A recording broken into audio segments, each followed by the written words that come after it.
All right, Steeler fans, it's the second half of the Friday podcast, which means it's time for the All Betz Are Off segment with Jeremy Betz. Jeremy, what's going on? How are you?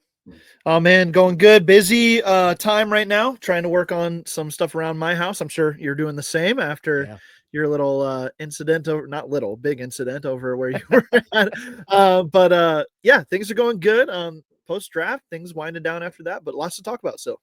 There is a lot to talk about because you were on the live stream with us for the majority of the 3-day process, and I want to thank you for that. I don't know if you listened to the Wednesday podcast, the mailbag segment. A lot of people gave us mad props for that, and you were a big part. So I wanted to officially thank you for all your work and efforts you and Andrew did over the course of last weekend. But okay, the dust is settled on this draft class, and let's leave undrafted rookies off to the side for a second. Yep.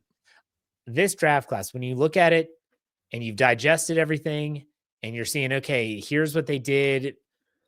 How are you feeling about it? Because initially I know you were excited, but has anything changed? I guess nothing's really changed. I still like what they did. I like the picks that they made. I like the process behind it. But there is a world where the fact that they waited until round 6 to go get a quarterback when they had guys available to them all throughout the draft, really, outside of the first round pick, right? Where that could come back to bite them if one of these guys hits. And it was a guy that you had a chance at going to get. If that guy's Cam Ward, nobody gives two flips about that because he wasn't ever in play for Pittsburgh. But if that guy is Jalen Milroe, or if that guy is Shedeur Sanders, or one of these other guys that was picked, I think you could make an argument that the Steelers would have had better process, better value by taking one of those guys at one of those spots. Now, if Will Howard works out, then I think you've played it perfectly. And if all these other guys work out, then you have always that consolation prize too. But I think that there's some, like, you pull back from it and you say, okay, this is a good draft. It addressed a bunch of needs, and I get why they did what they did. I get that they're playing for 2026 when it comes to the quarterback. But if one of these guys that they had a chance to go get works out, then you would have to say that that's a miss by the Pittsburgh Steelers, because you have to hit at the game's most important position. And if that means taking swings at it, then you need to do that. They didn't decide to do that earlier in the draft. So if that comes back to bite them, then I would say that would be the only reason for consternation with this draft class. Okay. So I think the one pick that a lot of people, actually 2 picks, and they were back to back. So we'll talk about them both in order. The picks that people had not an issue with, but the question about it was Jack Sawyer in the 4th and Wya Black in the 5th. Yeah. It depends on who you talk to as to why they had an issue with it. But you obviously are an Ohio State Buckeye fan, so you probably have seen a lot of Jack Sawyer. And let's talk about him first.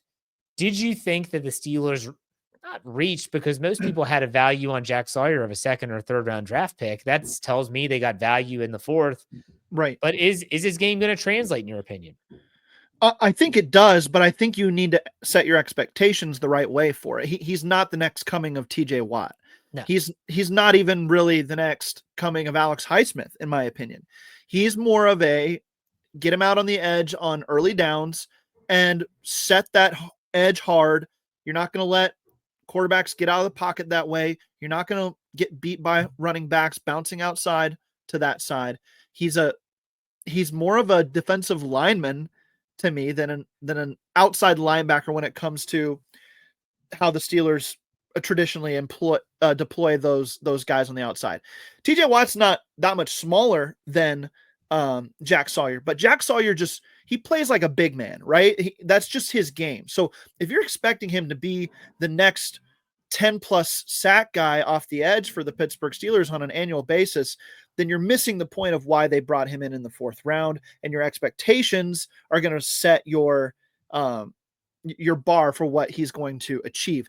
If you take the right approach on Jack Sawyer and you view him as a rotational guy who is kind of the breather guy on early downs for the go get 'em guys, pass rushers like TJ Watt and even Nick Herbig.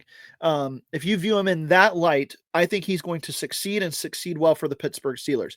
And when it comes to his value, even though I'm an Ohio State Buckeyes fan, I thought of him more as like a early day 3 pick, a 4th round pick. So I thought the value was more in line with my personal evaluation of him based on what he provides athletically.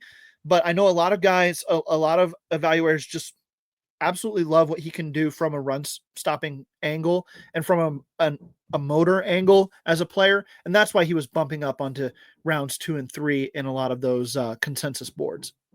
Now my question is, and maybe this is the old hockey player in me, and I do like hockey, and Yeah. you know, they have lines and they have pairings, and so you get those lines out together all the time. And so as always, as the Pittsburgh Penguins, it's who's going to be Sidney Crosby's line mates, and it goes from, you know, Pascal Dupuis and Chris Kunitz within the heyday of Sidney Crosby, but that's not here. Right. There. The way I view this is like, could you see TJ Watt and Highsmith coming off the field, and all of a sudden here comes Sawyer and Herbig, and they kind of have, no, he doesn't have the same prowess of Highsmith, but he does set the edge like Highsmith does, and let Herbig do what Watt does. Do you see them potentially going that route, or do you think it's going to be the Steelers are going to keep Watt and Highsmith out there until they physically can't be, and then they're just going to throw out 1 or 2 of them? Because really, Jeremiah Moon was not used enough, in my opinion. And I'm just curious what your take is on how you think they're going to deploy these guys. I think it's going to be mix and match season at outside linebacker for Pittsburgh. So I think that they did this with a purpose. The guys that they've brought in, whether undrafted free agents, practice squad guys, or the mercenary types, right, that we talk about as being like those last minute signings in the offseason. That's how they filled their number 4 pass rusher role in the past. This year they invested a fairly early pick on one of those guys. I think that they have designs for him in the defense. So to me, on early downs, if you wanted to spell Watt and get your best run defense team on the field, you throw Sawyer out there with Highsmith. If you want to go full speed rush on a 3rd down where like a 3rd and 13 or something like that, 3rd and long, where you just need to get to the quarterback and get to him fast, maybe you throw TJ and Nick out. Or if you want TJ and Highsmith light, to give both of those guys a break, like you said, you put Herbig and Sawyer out there at the same time. So it's going to be a real mix and match, in my opinion. I'm excited for that. Now let's go to Wya Black, because Wya Black, again, a lot of people thought there are some deficiencies in his game. How does he fit with what the Steelers like to do defensively and schematically? They don't run their base 3-4 defense as often as many people might believe. So what's the use of getting this guy? I was happy that they double dipped. Mm-hmm. I know you were too, but with the dust settling, what was your takeaway of this pick of Black? I liked him a lot in the process, and in my final mock, I had him going to the Steelers. So I got both the defensive tackles right in my mock draft, the Derek Harmon pick.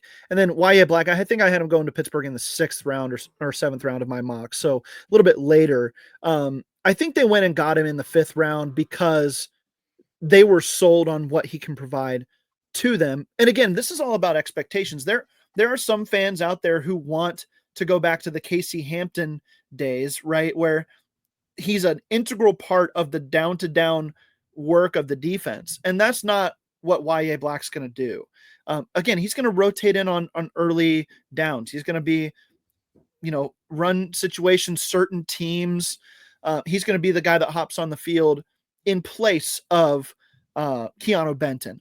But I think for the most part, Keanu Benton's going to kind of play the Javon Hargrave role, where he's kind of the twitchier nose tackle that comes in and gives you some pass rush juice.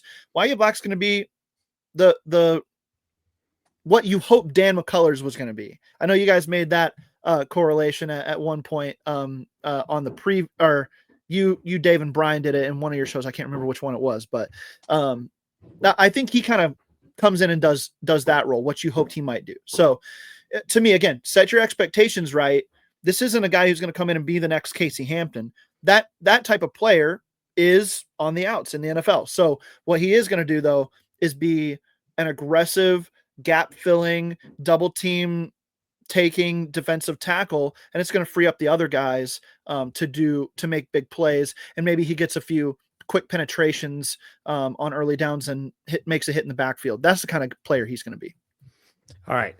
Let's talk quickly about the last 2 drafted players and give some fans some reasons why they might need to be excited for Bruner and Kent.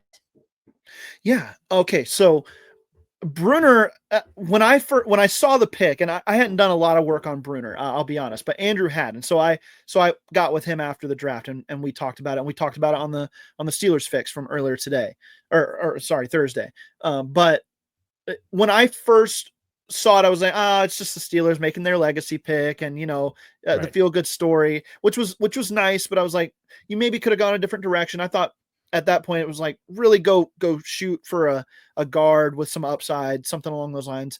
But then I turned on the Mark Bruner film and I took a look at what he does, and I mean, he's just kind of a missile to the ball, and in a lot of the ways where you see linebackers in the NFL, like maybe a Roquan Smith, wherever the ball's at, that's where he is. And he just has that kind of instincts and knows for it, and the willingness to go get down and dirty when it comes to making tackles and getting in the pile, things like that. That's Mark Bruner. That's his Carson Bruner, excuse me. That's his personality. That's the way he plays the game. He's a little bit lighter, a little bit more fluid of an athlete than, the bigger backers that the Steelers have employed in the past, but he plays with a big backer mentality. I think he's the Mark Robinson replacement in this defense, and probably an upgrade there too. And then on special teams, he's going to provide you a lot. So that's why I would say you get excited about that. He's just kind of a instinctive nose for the ball kind of linebacker that can help you out on special teams right away, and then maybe sub package in on things. And then Dante Kent, this is a high-low guy. This is a high variance player. So I think the most pass breakups in his conference over the last 2 seasons, but also the most big plays allowed. But when you turn on, and he was asked to play outside a lot in his for his school and in his conference, I think he's going to move inside in the NFL, and I think he's got a chance to compete there. He's quick twitch, fluid hips, makes breaks on the ball. You are going to see some big plays, just some things where he over pursues, gets too aggressive, and maybe that can be tamed a little bit. But as Mike Tomlin says, rather say whoa than sick him. He's a sick him kind of guy. And so you might have to say whoa a few times to him, but he's got that mentality as well. They really went for a style in the 7th round. It was go get them guys that maybe you have to say, all right, learn how to read it a little bit better, learn how to feel it a little bit better, and then you'll be a much better player. Okay. What about Kent? What do you like about him? I just was talking about Kent there. I'm sorry. Maybe I broke up or something on your end. I'm sorry. It was a little bit. That's okay. That's okay. So yeah. I guess the question finally is, with this, I hate grades. I really do grades, but I'm trying to think of a way for you to give us I guess scale of 1 to 10, something that we can gauge how you feel about the class as a whole. Yeah. Well, let me start out by saying, I think, you look at all the draft grades that are out there, and everybody wants to see those A's and B's, and everybody kind of gets like, what do you mean that's a C pick? That's horrible. What are you talking about? That's a great pick. And I think that you could sit back and say that if you're actually grading on the ABC scale, C would be average, right? And so I sit back and I say, okay, there's a few picks in this draft that I thought were just good picks. They're not like, I'm not blown away by the value. I'm not blown away by the player. But those are C-type picks. And then I look at Caleb Johnson in the 3rd round. That's an A pick to me, where you get a guy, mega value, who can help your team right away. That's an A for me. Derek Harmon in the 1st. That's like B+, A- to me, where it's like, this is a guy with some concerns. Yes, injury concerns potentially, but he's going to fit your defensive glove defense like a glove, and give you a lot from that perspective. So a lot of these picks early, the 2 early picks specifically, were A's and B pluses. And then the rest of the draft was kind of a C, but I still think that's good. It was very much what the Steelers needed to do. It had an emphasis that had a decision-making process behind it to get more physical and get more maybe violent up front. And that's totally fine with me. I like the plan. So if I'm going to say graded on a scale, this is a B draft for me. And if I'm going to say 1 to 10, this is like a 7 draft. It's not as, I didn't like it as much as like last year, where I thought that they really maximized their value on some players, but I did think that it was really a good, solid draft for a Pittsburgh Steelers team that needs to get more physical on both sides of the ball. All right. Last question before I let you go. And that is, now with the draft over, I do believe the Steelers are still going to make some signings. Free agency doesn't count towards the comp formula. They're going to be out there, like Robert Woods is an example. When you compare and you look at evaluate everything, free agency, trades, draft, have the Steelers done enough this offseason for you? Well, I guess it depends on what enough is, right? That's the caveat. I'm sure you would get that from most people who answer it, but yeah, they have, because your biggest need was the quarterback, and there just weren't good options this year. I mean, this was a bad year for quarterbacks, Jeff. I mean, did you like any of the guys you could have gotten in free agency enough to where you were like, oh, Sam Darnold or bust, right? I most definitely did not feel that way. Yeah. Even if they had like traded for Geno Smith, I would be like, well, that's great. That's the best player you've had at the position in a long time, but he's 32 years old. How much longer are you going to have him? What does that feel like too?